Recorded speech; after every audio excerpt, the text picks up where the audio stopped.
병정인형. 얘들아, 아빠 왔다. 아버지가 짐과 마리에게 줄 선물을 안고 들어오셨어요. 와, 선물이다. 짐과 마리는 선물을 보고 무척 기뻐했어요. 너희들에게 주는 선물이란다. 어서 풀어보렴.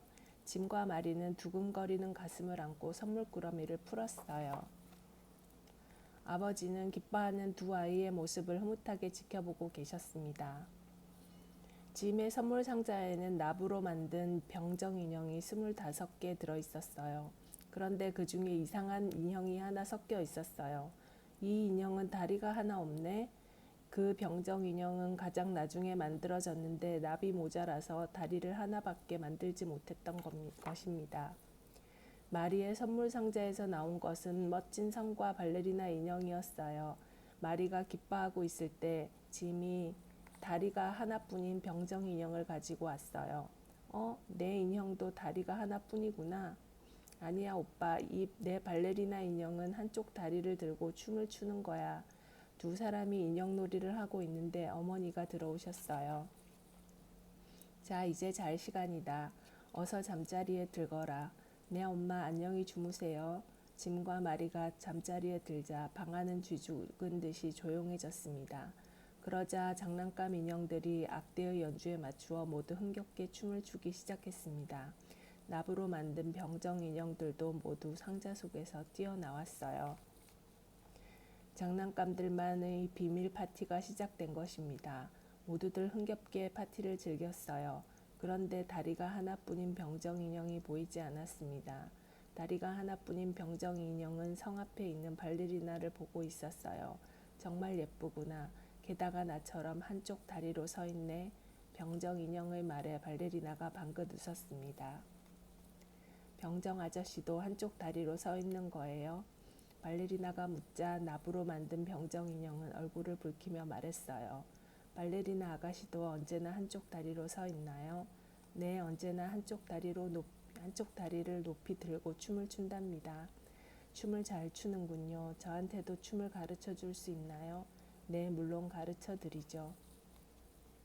발레리나 인형이 병정 인형에게 춤을 가르쳐 주기 시작했어요. 잠시 후 괴종시계가 12시를 알렸어요. 펑! 갑자기 깜짝 상자의 뚜껑이 열리면서 무서운 악마가 펑 튀어나왔어요. 야, 꼬마 병정, 그 아가씨는 내 색식감이야. 저리 비키지 못해. 떠들썩하던 파티가 갑자기 조용해졌어요. 거짓말이에요. 저는 악마의 색시가 되지 않을 거예요. 발레리나는 고개를 세차게 흔들었어요. 내가 싫다고 해도 소용없어. 이미 내 색시로 정해 놓았으니까. 악마는 발레리나의 손을 잡아 끌었어요. 화가 난 병정 인형은 칼을 높이 뽑아들었어요. 아가씨의 손을 놓지 못해. 내가 상대해 주겠다. 병정 인형은 칼을 들고 악마를 향해 나아갔어요. 하하하, 건방진 꼬마 녀석. 감히 내게 덤비다니. 가만두지 않겠다.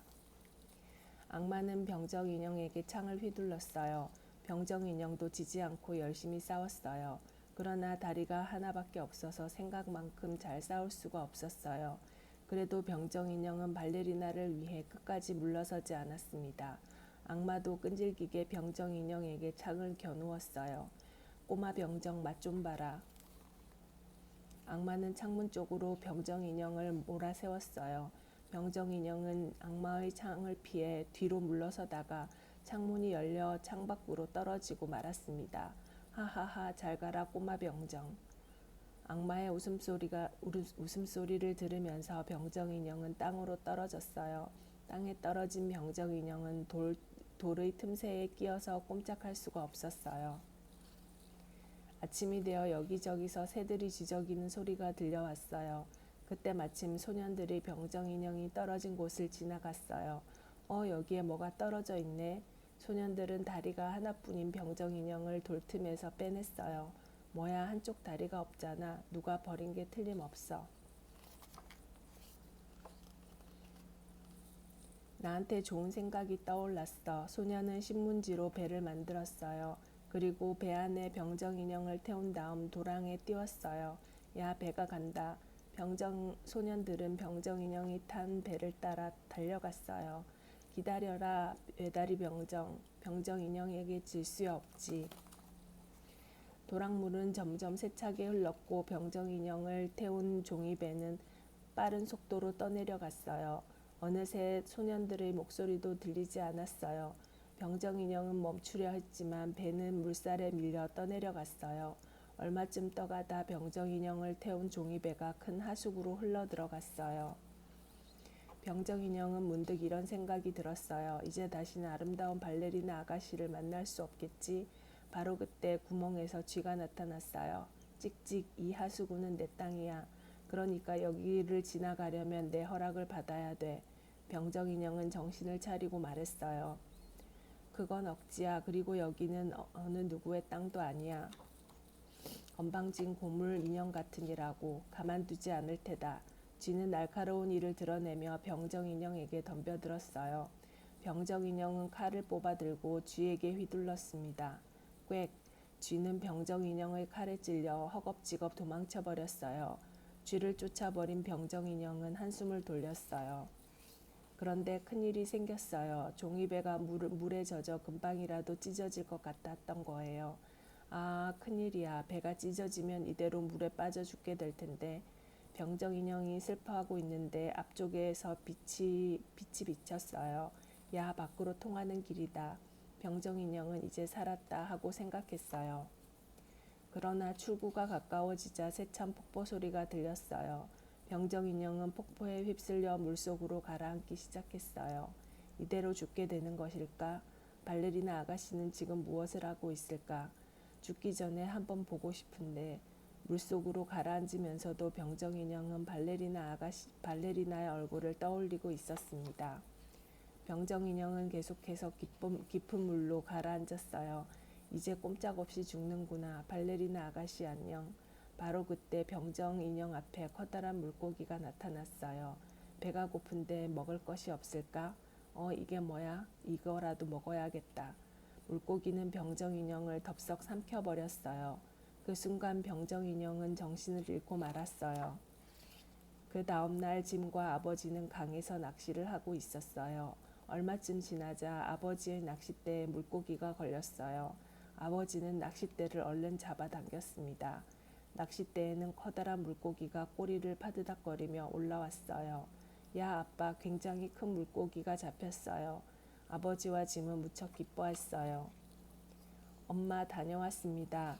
아빠가 굉장히 큰 물고기를 잡았어요. 어머, 정말로 큰 고기구나. 엄마가 맛있게 요리해 줄게. 어머니는 물고기의 배를 가르다가 뱃속에 딱딱한 것을 발견했어요. 아니, 이게 뭐지? 물고기의 뱃속에서 나온 것은 바로 다리가 하나뿐인 병정 인형이었어요. 이것은 짐의 병정 인형인데 어떻게 물고기의 뱃속에 들어있지? 어머니는 병정 인형을 깨끗이 씻어 아이들의 방에 가져다 놓았어요. 방 안에는 발레리나 인형과 여느 때와 다름없이 한쪽 다리를 들고 서 있었어요. 어머나, 병정 아저씨 무사했군요. 발레리나 아가씨 다시 만나게 되어서 정말 기뻐요. 두 사람은 손을 맞잡고 좋아했어요. 이 광경을 보고 있던 깜짝 상자의 악마는 화가 나서 짐에게 마법을 걸었어요. 마법에 걸린 짐은 발레리나 인형과 병정 인형을 들고 난로 앞으로 갔어요. 악마는 또다시 마법의 주문을 외워 짐에게 명령했어요. 수리수리 마수리, 짐, 그 인형들을 난로불 속에 던져버려라. 마법에 걸린 짐은 활활 타오르는 난로불 속에 발레리나 인형과 병정 인형을 휙 던져버렸습니다. 두 인형은 눈 깜짝할 사이에 불꽃에 휩싸였어요. 악마는 통쾌하게 웃었습니다. 으하하하, 제가 되어 사라져 버려라. 병정 인형과 발레리나 인형은 불에 타 사라져 버렸어요. 그런데 불 속에서 하트 모양의 물건이 반짝반짝 빛나고 있었어요. 그 물건에는 병정 인형과 발레리나의 모습이 새겨져 있었어요. 병정 인형과 발레리나의 사랑은 영원히 기억될 것입니다. 끝.